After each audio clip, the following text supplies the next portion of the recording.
Good afternoon, everyone. This is Kian Bagayas, and we will talk about social class as one of the factors that affects intercultural communication.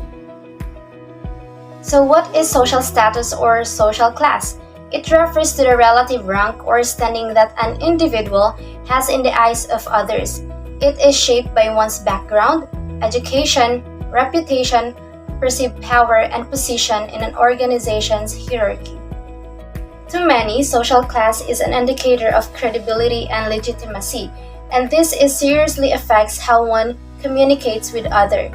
Key elements that are involved in an audience's evaluation include title, reputation, and the extent to which people can identify with a communicator's motives and objectives. Status differences can create a bias against those with a perceived lower status. There are two elements of social status: the ascribed status that determined at birth and includes characteristics such as sex, age, race, ethnic group, and family background. And the second one is the achieved status, is that an individual acquires as a result of the exercise of knowledge, ability, talent, skill, or perseverance. And employment and occupation are primary factors in social status, and one's role in an organization is especially relevant within the boundaries of that organization. Determinants of social class. First is education. It is the process of facilitating learning or the acquisition of knowledge, skills, values, beliefs, and habits. Next one, occupation. A person's usual or principal work or business, especially as a means of earning a living. Next one is income. Money that is earned from work, investments, business, and etc.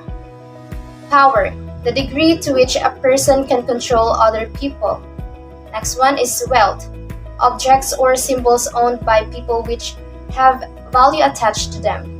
And lastly, prestige, the degree of respect, favorable regard, or importance accorded to a person by members of society. The effects of social class can be felt anywhere. Almost every aspect of society is influenced in some manner by social class, and social background is product of culture. Any culture which has social classes will automatically teach a difference in language and vocabulary used for communication. In terms of communicating with one another, there will always be a boundary that separates high, average, and low-class people through the way they speak or communicate with one another. Rank affects communication.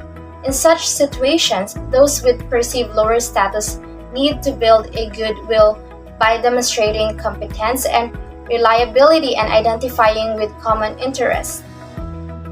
Example on how social class could affect communication. A junior or lower level employee asked to make a presentation to a group of more senior upper level managers may have difficulty keeping their attention at first, even if his information and presentation skills are solid. Outsider status can also be a challenge in communication.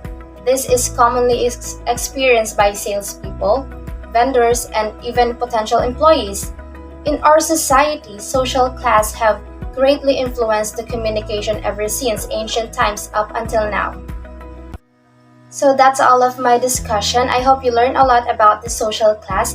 Thank you for listening.